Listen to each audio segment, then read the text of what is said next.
Satisfação, rapaziada, sejam muito bem-vindos a mais um vídeo do meu canal.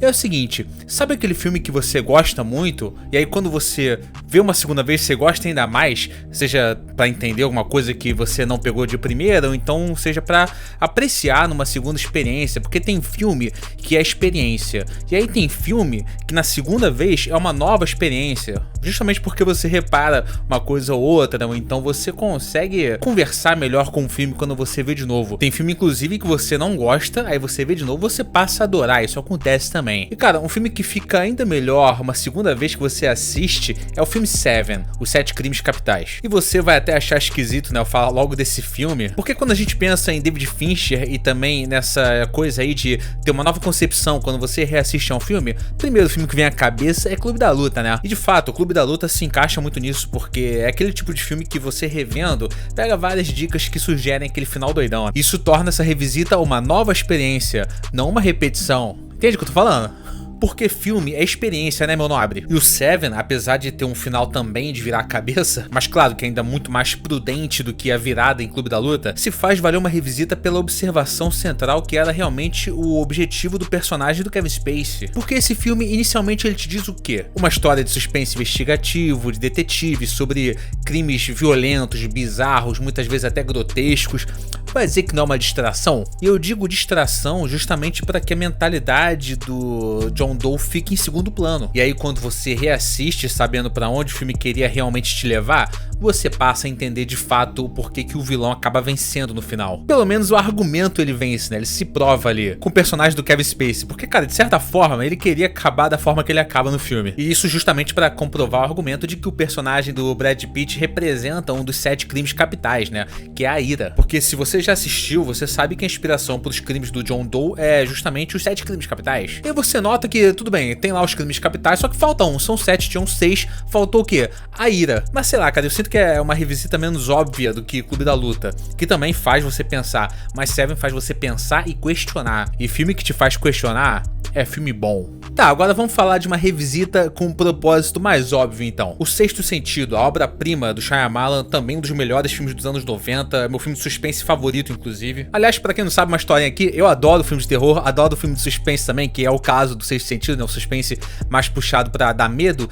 E eu tinha muito cagaço quando eu era criança, cara, eu morria de medo de filme de terror e mesmo assim eu adorava assistir. E aí eu acho que eu tinha tanto cagaço quando eu era pequeno, que o meu medo simplesmente se esgotou e hoje em dia eu vejo qualquer filme de terror sozinho, de madrugada, de qualquer jeito, e sigo em busca de um filme que vai tirar meu sono de novo, hein? Pra você ter noção, o último filme que me fez dormir de televisão ligada foi o Primeira Atividade Paranormal, e isso lá em 2009, porque hoje eu assisto e fico tranks, mas em 2009 foi aí o último filme que me deu um cagaço de verdade, que eu tive que dormir de televisão ligada. Me conta aí alguma história sua de terror, alguma história sua com filme de terror, comenta aí embaixo que eu vou adorar ler, valeu? Mas enfim, o Sexto Sentido vale o propósito mais óbvio da revisita, porque tem aquele plot twist, né, que faz você se sentir burro de não ter percebido. Bruce Willis estava mortinho o tempo todo. E assim, eu sempre falo, né, em comparação, por exemplo, o Sexto Sentido e o Clube da Luta, aqui no Sexto Sentido, o meio do caminho, ele é muito mais óbvio, ele é muito mais gritando na sua cara o que acontece pro final, né? O filme o tempo todo tá gritando que o Bruce Willis tá morto e você não percebeu, você não ouviu. Tem aquela cena muito boa no jantar, onde parece que a esposa dele tava ignorando ele o tempo todo, né? Eu adoro essa cena, porque é uma cena que é pra te vibrar, né, cara? Porque quem aí nunca passou por isso, né? Você tá lá, pô, meu amor, me desculpa, você nem sabe, você nem lembra porque você tá pedindo desculpa, mas,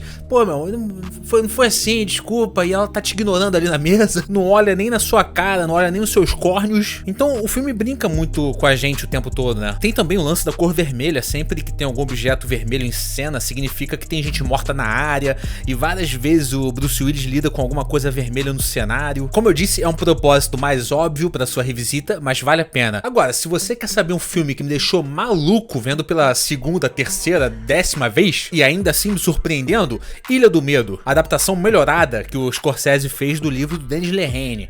E é melhorada mesmo, e eu vou te explicar por quê. Eu li 2 livros do Lehane na minha vida. O primeiro deles foi Sobre Meninos e Lobos, que inclusive tem uma adaptação fantástica também do Clint Eastwood, ainda que com uma narrativa que é mais fiel ao livro, mas eu li também Ilha do Medo, e assim, irmão, a revisita torna o filme ainda melhor porque o Scorsese esculacha qualquer um. E ele de fato cria uma narrativa às vezes muito visual, cara, escondendo detalhes que você não vai ler no livro, justamente por ser visual. Por exemplo, essa cena aí da mulher bebendo um copo d'água. Agora, cadê o copo d'água nesse take aí que acontece na mesma cena?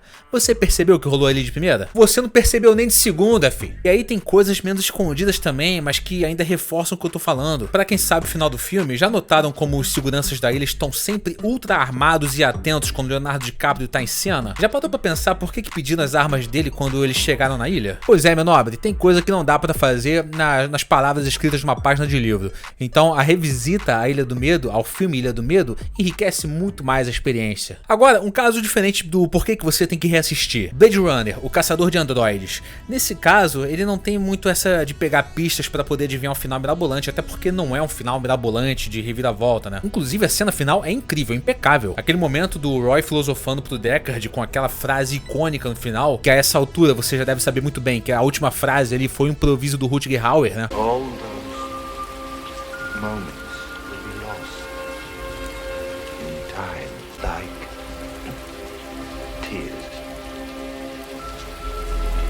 in rain. Que bom que o Ridley Scott deixou esse momento intacto, né? Porque o Ridley Scott já mexeu tanto nesse filme, no primeiro filme, já mudou tanto a história dele, mas esse momento aí tá intacto, graças a Deus. Graças a Deus. Mas eu penso que vale uma revisita em forma de segunda chance mesmo.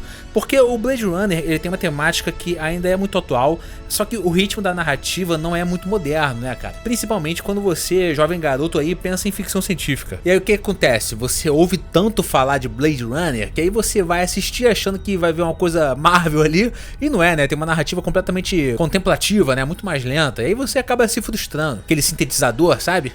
E assim, isso são coisas que nós, fãs de Blade Runner, adoramos, são exatamente esses pontos. Eu vou te falar que isso até aconteceu comigo. A primeira vez que eu assisti Blade Runner, eu achei um bom filme, só que eu achei chato, achei lento, sabe? Não rolou muito pra mim. Só que aí, cara, eu percebi que o filme não saía da minha cabeça. Eu dormia, eu acordava, os dias passavam e o Blade Runner não saía da minha cabeça. O que eu fiz? Reassisti. E hoje é um dos filmes favoritos da minha vida. Eu acho até que o Blade Runner 2049, né, que é a sequência, sofreu um pouco aí com o avanço do tempo e acabou não agradando muita gente. Porque ele volta a ser um filme lento e contemplativo numa era onde a Marvel tava crescendo cada vez mais, pô. E o doido é que esse argumento ele nem faz muito sentido, né, porque lá em 1982, o primeiro filme ele não foi um sucesso.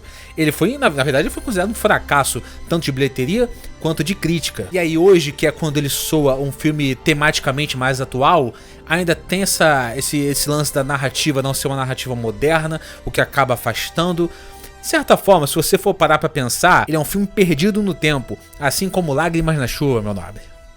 Assim como Lágrimas na Chuva. Pulp Fiction, de 1994, glorioso ano de 94. Esse filme vale a pena ser revisto quando você para pra pensar em como essa narrativa louca aí e não linear foi construída, né? Porque, como foi desenhada, porque o rascunho tá ali na sua cara. Não só pra você notar ligações como essa aí, né? Tem o John Travolta com essa roupinha aí dele no final do filme, e lá no começo do filme ele parece passando ali atrás, cara. Porque na cronologia do filme isso acontece ao mesmo tempo, tanto a cena do início lá do assalto com o Tim Roth, quanto essa cena do final que eles estão na cafeteria. Mas é muito legal também você analisar como essa montagem faz diferença pro roteiro do filme ser uma coisa tão brilhante. É aquela famosa caça aos tesouros nos detalhes, né? Porque que acabam conectando tudo. Porque se Seven te distrai, sendo aquela história que eu falei, um suspense investigativo, acaba te dibrando um pouquinho pra um lado pra depois te pegar aqui, Pulp Fiction faz a mesma coisa basicamente, só que através de diálogos que parecem ser desnecessários, mas não são gratuitos, não são à toa. Pulp Fiction te faz esquecer que você tá vendo um filme, cara. Primeiro que esses diálogos revelam mais do que parece. Esse próprio diálogo aí do carro te faz entender pontos como o nível de relação que esses dois personagens têm, por onde eles andaram, o que aconteceu, por quê e muito mais, né? Então Pulp Fiction também é um filme que muda, ele fica melhor ainda quando você rever. Tem muito filme assim, né, meu nobre? Tem muito filme que você revendo ele vira uma nova experiência. Eu posso até citar aqui de leve o Inception, que é um dos melhores filmes daquela década, inclusive. Muita gente se apega ao peão, né? O peão tá girando, aí se o peão cair, não sei o que. Mas já notou que o segredo pra saber se tal cena é um sonho ou não tá na aliança no dedo do Leonardo DiCaprio? Repara só quando ele tá com aliança e quando ele tá sem aliança. De um jeito é sonho, do outro é realidade. Esquece o peão, fi. Então é isso aí, minha rapaziada, esperando que tenham gostado desse vídeo. Se gostou, deixa um like, comenta aqui embaixo o que você quiser comentar que eu vou te responder, vou deixar um coraçãozinho da alegria. Se inscreve no canal pra mais vídeos como esse. E é isso aí, até a próxima. Valeu, fui!